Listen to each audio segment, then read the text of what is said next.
జై శ్రీరామ్. ఇంకా గట్టిగా అనాలి.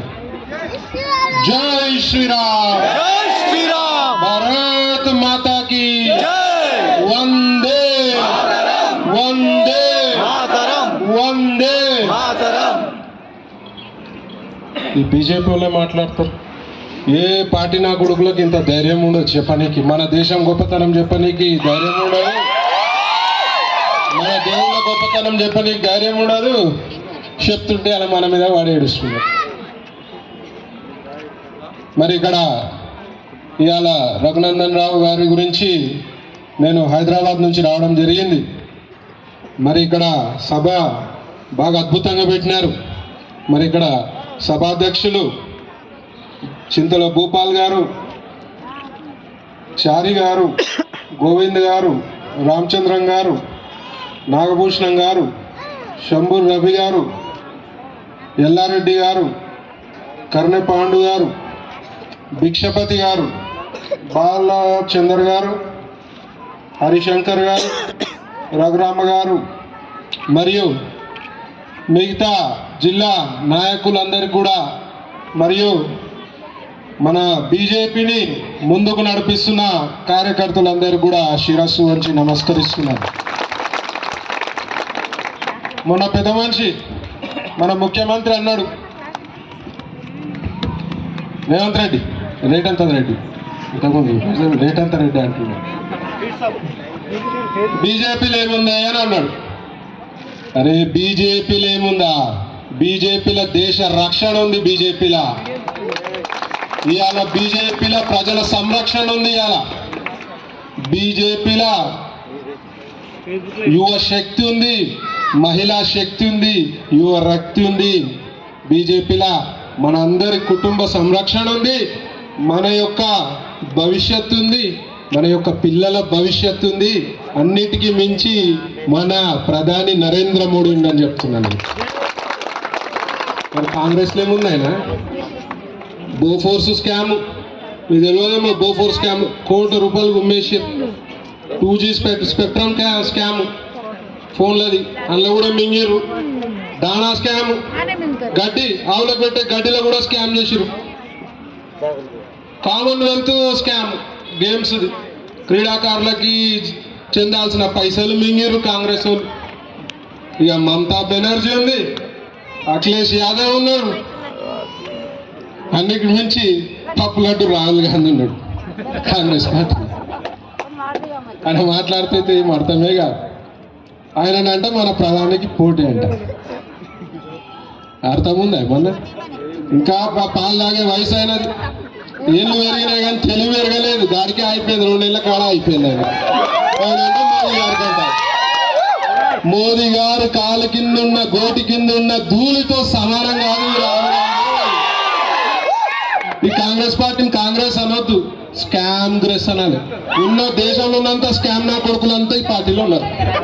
ఇవాళ ఏం ముఖం పెట్టుకుని అడుగుతుర్రో సిగ్గు శరం లేకుండా ఓటు అడగనీకి వస్తుర్రు. ఇవాళ ఏమక్క వింటున్నావా? ఓటు అడగనీకి వస్తుర్రు. ఇవాళ వస్తే ఏం చేసిర్రు? 60 ఏళ్ళు పాలించని చెప్పి తరిమిస్తారు ఓటండి నా కొడుకులని చెప్తారు. ఇక బీఆర్ఎస్ వాళ్ళ కథ గమ్మతే ఉంటుంది. కేసీఆర్ నీళ్ళు ఇచ్చినా డిస్టర్బెన్స్ ఏమో.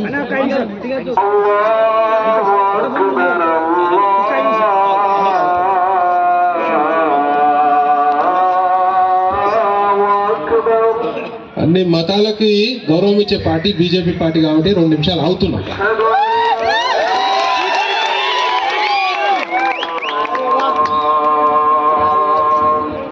ఇవాళ అన్ని మతాలకి గౌరవం ఇచ్చే పార్టీ భారతీయ జనతా పార్టీ. ఇక కేసీఆర్ది గమ్మత్ ఉంటుంది. చెప్పినప్పుడు నీళ్ళు ఇచ్చినా, తెలంగాణకి నిధులు ఇచ్చినా, నియామకాలు ఇచ్చినా అని చెప్పిండు. నీళ్లు దేనికి ఇచ్చినావు నాయన? పెగ్గులు కలుపుకోమని ఇచ్చినావు, నీళ్లు మందులు కలుపుకోమని ఇచ్చినావు. వాళ్ళు ఉన్నన్ని రోజులు మద్యము విచ్చలవిడిగా బెల్ట్ షాపులు, అడ్డగోలుగా బెల్ట్ షాపులు. ఇక నిధులు ఇచ్చినా అన్నాడు. ఎవరికి ఇచ్చినావు నాయన నిధులు? హరీష్ రావుకి ఇచ్చినావు, కేటీ రామారావుకి ఇచ్చినావు, మీ లిక్కర్ రాని కవితమ్మకి ఇచ్చినావు. ప్రజలకేడిచ్చినావు? పందికొక్కల లెక్క పడి రాష్ట్రాన్ని ఉమ్ముకున్నారు. ఇక నియామకాలు ఇచ్చినావు. నియామకాలు ఎవరికి ఇచ్చినావు నాయన? మంత్రి పదవులు వాళ్ళకే, ఎమ్మెల్సీ పదవులు వాళ్ళకే, దొంగలకి. ఇప్పుడు వెంకటరామరెడ్డి మీ క్యాండిడేట్ ఈడ 100 ఎకరాలు దోసుకున్న ఆయనకి ఎమ్మెల్సీ పదవి ఇచ్చి నియామకం ఇచ్చినావు. ఎమ్మెల్సీ పదవిలో మరి దోసుకునేది సరిపోతలేదని కేసీఆర్ దగ్గర పోయి ఏడ్చిందంట. సార్ నేను కలెక్టర్ ఉన్నప్పుడు మస్తు మంది పుట్టగొట్టిన సార్, దేవాలయ భూములు కబ్జా చేసిన సార్, గరీబుల భూములు మింగిన సార్, షరుషికం భూములు మింగిన సార్ అంటే అట్లనా బిడ్డ? నంబర్ 1 కలెక్టర్ నువ్వే, ఇంత భూ కబ్జాలు అని చెప్పి ప్రమోషన్ ఇచ్చిండు ఎమ్మెల్సీగా. ఎమ్మెల్సీ అయినాక ఆయనకు తృప్తి అయితే లేదు, కలెక్టర్ అయితే ఇంకెక్కువ వస్తాయి అన్నమాట. తృప్తి కాక మళ్ళీ కేసీఆర్ దగ్గర పోయి, సార్ నాకు సరిపోతలేదు సార్, దున్నుకున్నది, ఇంకా 100,000 కోట్లు సంపాదించిండు, లక్షల కోట్లు సంపాదించాలంటే, అవునా నీకు మెదక్ ఎంపీ సీట్ ఇస్తా పో, కుమ్ముకోపో అని చెప్పిండట. అంటే అప్పుడు కేసీఆర్ ఫుల్ బాటిల్ తాగి ఉన్నాడు, మంచి తాగి ఉన్నప్పుడు పోయి ఆయన అడుక్కున్నాడు. ఇవాళ వాళ్ళ పరిస్థితి అది. వాళ్ళు చెప్తారు, మొన్న నాస్తికుడు కేటీఆర్ జై శ్రీరామ్ అంటున్నాడు. అరే ఇన్ని రోజులకు గుర్తొచ్చిన అది జై శ్రీరామ్ అనుడు. వీళ్ళ ప్రభుత్వంలో ఎన్ని వేల ఎకరాలు దేవాలయ భూములు కబ్జా చేసిరు ఆ ఎంఐఎం నా కొడుకు ఓవైసీ గారితో మీకు లెక్క తెలియదు. 1000 ఎకరాలు తెలంగాణ రాష్ట్రంలో ఎంఐఎంలతో కలిసి భూ కబ్జాలు చేసిర్రు కేసీఆర్ కేటీఆర్. వాళ్ళు వచ్చి జై శ్రీరామ్ అంటున్నారు. నమ్మశక్యంగా ఉందా? హిందువులపై అడ్డగోలు కేసులు, హిందువులు గొంతెత్తి దాడులు జరుగుతున్నారా నాయన అంటే లోపలేయండి, పీడీ యాక్ట్లు వేయండి, కేసులు పెట్టండి, హింసించండి. గోరక్షకులపై మనం గోవును ఎట్లా ప్రేమిస్తామమ్మా? దేవత లెక్క చూసుకుంటామా లేదా? ఎట్లా? ఇంట్లో దేవత లెక్క చూస్తాం. విచ్చలవిడిగా గోవుల హత్యలు జరగబడినాయి గత ప్రభుత్వంలో. అవిటి ఆపనీకి మాసుడు వెళ్తే మా మీద కేసులు, మమ్మల్ని బెదిరించిండు, నా మీద కేసులు పెట్టిండు. అంటే హిందువుల నోరు తొక్కి పెట్టిండు. హిందువులంటే అల్సు కేసీఆర్కి, బీఆర్ఎస్ పార్టీకి. పొద్దున్న లేవగానే సిగ్గు లేకుండా ఓవైసీ సంఖలో జోడతాడు, ఓవైసీ సంఖ నాకుతాడు, ఓవైసీ బూట్ పాలిష్ కూడా చేస్తాడని సదాసంగా తెలియజేస్తున్నాను. అసంటోళ్ళని నమ్మే పరిస్థితి ఉందా? ఇవాళ మనం తెలంగాణ రాష్ట్రాన్ని సాధించుకున్నాం. దేని గురించి? మన బతుకులు బాగుపడాలి, మనకు అన్యాయం జరుగుతున్నాయి, నీళ్లు చక్కగా వస్తలేవు, తెలంగాణకి నిధులు చక్కగా వస్తలేవు అని మనం సాధించుకుంటే 60,000 కోట్ల అప్పులుంటే ఈ కొడుకులు వచ్చి 7 లక్షల కోట్ల అప్పులు చేసి కూర్చున్నారయ్యా. 7 లక్షల కోట్ల అప్పులు. మీరు అనుకుంటారేమో గవర్నమెంట్ కడితే మనం ఇన్నేస్తాడు, అవి ట్యాక్సుల రూపేణా మనం ఇన్నే పడతాయి. ఇలా కాంగ్రెస్ వాళ్ళు వచ్చిర్రు, జూటా హామీలు ఇచ్చిర్రు. ఎన్ని జూటా హామీలు ఇచ్చిర్రు? 67 వాగ్దానాలు, 6 గ్యారంటీలు. కాంగ్రెస్ వాళ్ళకే గ్యారంటీ లేదు. వాళ్ళ నోటికి ఒక విలువ ఉన్నదా? డిసెంబర్ సోనియమ్మ, అదే ఇటలీ దొరసాని, సోనియమ్మ అంటే ఇటలీ దొరసాని, ఆమె పుట్టినరోజు సందర్భంగా 2 లక్షల రుణమాఫీ చేస్తా అన్నాడు. ఈడ చేసిర్రు ఎవరికన్నా? మళ్ళీ ఇప్పుడు చెప్పి అమ్మవారి మీద ఒట్టేసిండు, విజయవాడ కనకదుర్గ అమ్మవారి మీద ఒట్టేసిండు, యాదగిరి నరసింహస్వామి మీద ఒట్టేసిండు. నేను 15 తారీఖు డిసెంబర్ కల్లా అందరు రుణమాఫీ అమల్లోకి తెస్తా అని చెప్పి, సారీ ఆగస్టు 15, మొన్న డిసెంబర్ చెప్పిండు, మాట తప్పిండు. ఇప్పుడు ఆగస్టు 15 తారీఖు చేస్తా అని చెప్పిండు. ఇవాళ నమ్మే పరిస్థితి ఉందా? ఎలక్షన్లు వచ్చినాయి కదా, ఇక మీకు జూట మాటలు చెప్పాలి, మళ్ళీ పవర్లకు రావాలని చెప్పి రేవంత్ రెడ్డి సర్కారు కుట్రలు వంతున్నారు. ఇవాళ డబ్బులు ఏడున్నాయని ఇస్తారు మీరు. ఇవాళ రాష్ట్ర ప్రభుత్వం పోయిన వాళ్ళు పందికొక్కలు లెక్క దోసుకొని వేరు 7 లక్షల కోట్లు. డబుల్ బెడ్రూమ్ ఇల్లు వచ్చినాయి అందరికీడా? ఒక్కరు కూడా రాలే. ఆ ప్రభాకర్ రెడ్డికి వచ్చి ఉంటాయి. మీ ప్రభాకర్ రెడ్డి ఎమ్మెల్యే, మీ ప్రభాకర్ రెడ్డిగా ఎన్నిసార్లు వచ్చిండో చేకుంటాకి ఇప్పటి వరకు వచ్చిండా? ఆయన దారి మర్చిపోతాడు. గమ్మత్ తెలుసా మీకు? ఆయనకు దారి యాది ఉండదు. గూగుల్ పెట్టుకుంటాడు ఆయన. ముంగట కారు పోలీసు చెప్పాలి, అరే ఇట్లా పోవాలని. ఇక మంచి 6 నెలలు ఒక ఆయన తిరిగిందంట, ఒక నెల రాలేదంట. నెల తర్వాత వస్తే తమ్మిని నేను చూసినట్టుంది అన్నాడట ఆయన. ఇక వాళ్ళని మీ బాధలు గుర్తు పెట్టుకుంటా ఆడాయన పెట్టుకోడు. మీ సొమ్ము తెలియనీకి వచ్చిండు. ఇలా వెంకటరామరెడ్డి మామూలు అధికారి ఉండే, ప్రమోషన్ల మీద కలెక్టర్ అయిండు. ఇవాళ హైదరాబాద్లో పెద్ద పెద్ద బంగ్లాలు, 50 అంతస్తులు 70 అంతస్తుల బంగ్లాలు, వేల కోట్లు లక్షల కోట్ల ఆస్తులు మీ దగ్గర నుంచే మీ సొమ్ము గుంజుకొనే తీసుకున్నాడు ఆయన. ఇవాళ అన్ని కోట్లు సంపాదించారు. ఇవాళ బీఆర్ఎస్ లో నమ్మే పరిస్థితి లేదు. కాంగ్రెస్ స్కూటీలు ఇస్తా అన్నాడు, ఇచ్చిండు. ఆ స్కూటీలు ఆడపిల్లలకి చేగుంటకి ఇయ్యలే. చెవుల పువ్వు పెట్టిండు, చేగుంటకి చెవుల పువ్వు పెట్టిండు. ఒక్క హామీ నిలబెట్టుకునే పరిస్థితిలో లేదు. ఇవాళ వీళ్ళు వచ్చి దొంగతనం ప్రజల సొమ్ము దోసుకుందాము, బ్యాంకులలో కేసీఆర్ దాచిపెట్టింది అనుకురు. ఆయన వీకే వరకు 7 లక్షల అప్పులు, వీళ్ళకి అప్పులు ఇచ్చే పరిస్థితి కూడా లేదు. కేసీఆర్ అన్న మాయ మాటలు దొంగ మాటలు చెప్పేయండి, అప్పు పట్టుకొస్తుండే. కట్టడైతే మనమే, కానీ కాంగ్రెస్ వాళ్ళకి అది లేదు. ఎందుకంటే ఒకరి కాలు పట్టుకొని వాడు గుంజుకుంటే సరిపోతుంది. ఒకరికి పొంతన ఉండదు. వీళ్ళకి ఉంటుందా పొంతన? గవర్నమెంట్ ఉంటుంది అనిపిస్తుందా మీకు? 5 ఏళ్ళు కాదు, ఉండదు. పీక్తుంది గవర్నమెంట్. ఎందుకంటే వాళ్ళు నడిపించే సత్తా నాయకులు లేరు. ఇవాళ హరీష్ రావు ఎన్ని వేల కోట్లు కరోనాట నోటుబందీ టైంలో వాళ్ళ ఇంట్లోకి వెళ్ళి 1500 కోట్ల రూపాయలు లిక్విడ్ క్యాష్ తీసుకుపోయారని చెప్పి అంటున్నారు. 1500 కోట్లు ఇంట్లో లిక్విడ్ క్యాష్ నోట్లు ఉన్నాయి. నోటుబందీ చేసిండుగా మోదీ. ఇసుంటోళ్ళ గురించి నోటుబందీ చేసిండు మోదీ. చిన్నోళ్ళ గురించి కాదు, పెద్దోళ్ళు, చిన్నోళ్ళ కడుపులు కొట్టే పెద్దోళ్ళ గురించి నోటుబందీ చేసిండు మోదీ గారు. ఇవాళ మన కుటుంబం బాగుండాలన్నా, మన పిల్లల భవిష్యత్తు బాగుండాలన్నా మనం ఒక రక్షణ వలయంలో ఉన్నాం. ఇవాళ భారతదేశంలో మనం నిమ్మలంగా నిద్రపోతున్నాం అంటే మోదీ గారి పుణ్యాన. ఇవాళ మన పిల్లల భవిష్యత్తు ఒక సేఫ్ హ్యాండ్స్, అంటే ఒక అద్భుతమైన చేతిలో ఉన్నాయంటే మోదీ గారి పుణ్యాన. ఇవాళ బండ్ల కాడ కూరగాయలు అమ్మేటోళ్ళు, పండ్లు అమ్మేటోళ్ళు బయట డిజిటల్ కార్డు, ఫోన్ ఇట్లా కొట్టంగానే వస్తుందా పేమెంట్, ఫోన్పే, గూగుల్ పే అని. అవన్నీ బ్యాంక్ అకౌంట్లు ఎంతమందికి వచ్చినాయిడా? అందరికి వచ్చినాయి. ఎవరి పుణ్యాన? వీళ్ళ పుణ్యాన కాదు. వీళ్ళే ఉంటే ఉన్న బ్యాంక్ అకౌంట్లు వీక్తే, ఆస్తులు వీక్తే ఇలా నమ్ముకుంటే. మోదీ గారి పుణ్యాన ఇవాళ ఆడపిల్లలకి భరోసా, ఆడపిల్లలకి రక్షణ కావాలని ఉండాలంటే ఇవాళ మళ్ళీ ముచ్చటగా 3వసారి మోదీ గారిని గెలిపించుకోవాల్సిన బాధ్యత మనందరిపై ఉన్నది. ఇవాళ ముస్లిం సోదరిమణులు ఉన్నారు. ఏ పూట ఏమైతే తెలియదు అని కూరలు ఉప్పు ఎక్కువైతే చాలు మొగుడు తలా కట్టుడే విడాకులు. ఇవాళ ఏమైనా ఆ ట్రిపుల్ తలాక్ పెట్టుకొని ముస్లిం సోదరి వాళ్ళని బెదిరించే పరిస్థితి.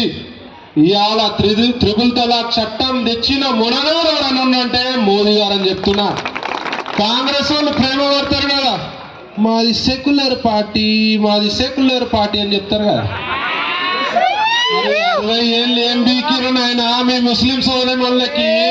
మేము వచ్చిన 10 ఏళ్ళలో ట్రిపుల్ తలాక్ చట్టం తెచ్చినాం, మీరు 60 ఏళ్ళ నుండి ఏం న్యాయం చేసిరు మా ముస్లిం సోదరులకు అని చెప్పి ఈ సభాముఖంగా ప్రశ్నిస్తున్నా నేను. ఇవాళ దయచేసి ఆలోచించాలి. మనకి అవినీతి ప్రభుత్వం కావాలన్నా, మన సంక్షేమం కోరుకునే ప్రభుత్వం కావాలన్నా, మన మంచిగా కోరుకునే ప్రభుత్వం కావాలన్నా మీరు ఆలోచించుకోవాలి. అంత ఎట్టి పరిస్థితుల్లో కేంద్రంలో మోదీ గారు రావడం ఖాయం. 400 సీట్లు వస్తాయి. మరి ఇవాళ రగన్న మోదీ గారి టీంలో ఉండాలనుకుంటారా లేదనుకుంటారా మీరు చెప్పాలి. మరి ఉండాలంటే ఇంకా 13 రోజులు ఎలక్షన్, 12 రోజులు ఉన్నాయి. ప్రతి ఒక్క రోజు పొద్దున 2 గంటలు, సాయంత్రం 2 గంటలు టైం తీసుకోవాలి. మీ యొక్క పార్లమెంట్లో మీ ఉట్టి చేగుంట కాదు, చేగుంటలో తెలిసిన వాళ్ళకి ఫోన్లు చేయాలి. అందరూ కూడా పక్క నియోజకవర్గాలకు ఫోన్ చేయాలి. మీ పార్లమెంట్ లో మీ దోస్తులు ఏడున్నా, మీ చుట్టాలు ఏడున్నా, మోదీ గారు ఉంటేనే మన జీవితాలు బాగుపడతాయి.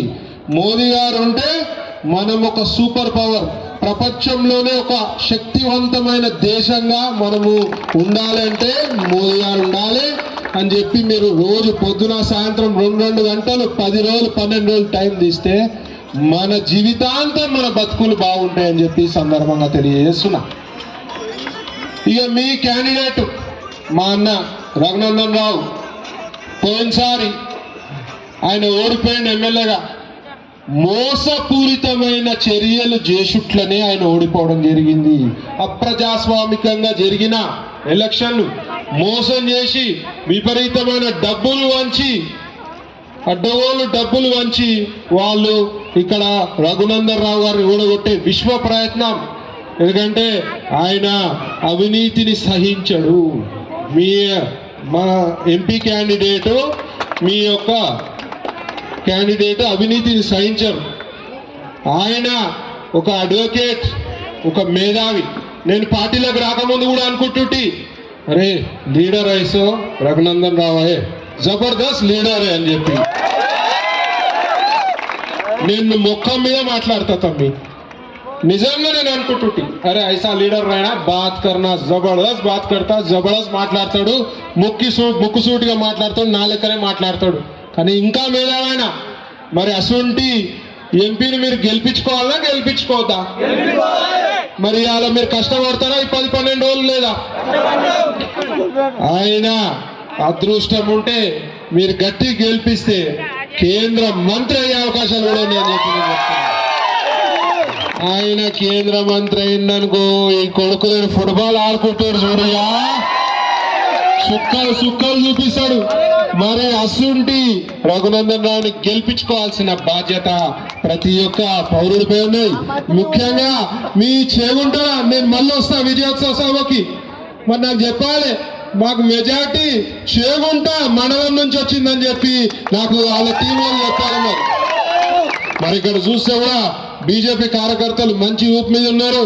మరి ఇక్కడ స్టేజ్ పై ఉన్న నాయకులు కూడా మంచి ఊపు మీద ఉన్నారు. అందరిలో కసి ఉంది. రాబోయే ప్రభుత్వము కేంద్రంలో మనదే, రాష్ట్రంలో కూడా బీజేపీ జెండా వాళ్ళ పార్టీ అని చెప్పి ఈ సందర్భంగా తెలియజేస్తున్నా. మరి చిన్న పెద్ద ఆడ మొగ తేడా లేకుండా ఈ 2 రోజులు గట్టిగా కష్టపడి మరి రగన్నని అత్యధిక మెజార్టీ తోటి గెలిపించుకోవాలి. ముచ్చటగా 3వసారి మన ప్రధానమంత్రిగా మన మోదీ గారిని చూసుకుందాం.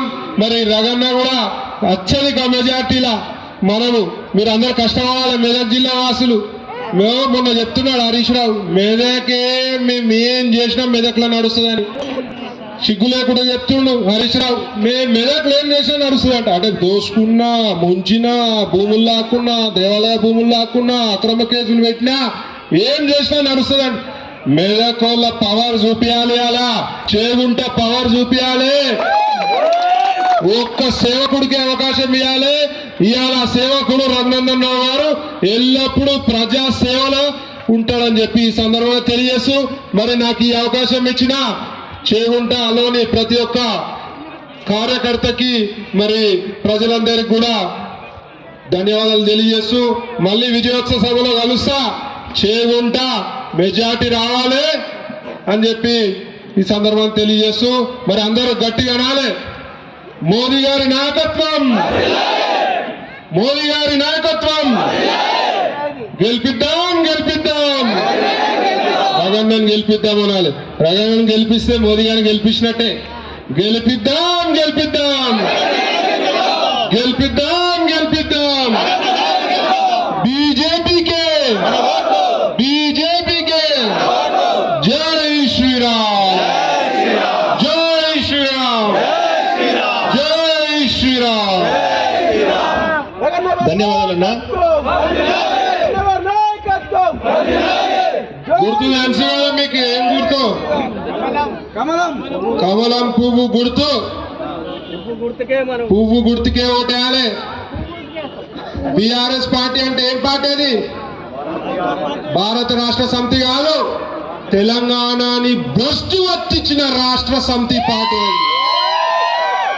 అందరూ కూడా కమలం పువ్వు గుర్తుకే ఓటేయాలి, చెయ్యిని నరికేయాలి. జై శ్రీరామ్. ధన్యవాదాలు అన్నగారు. చేగుంట మండల పార్టీ తరఫున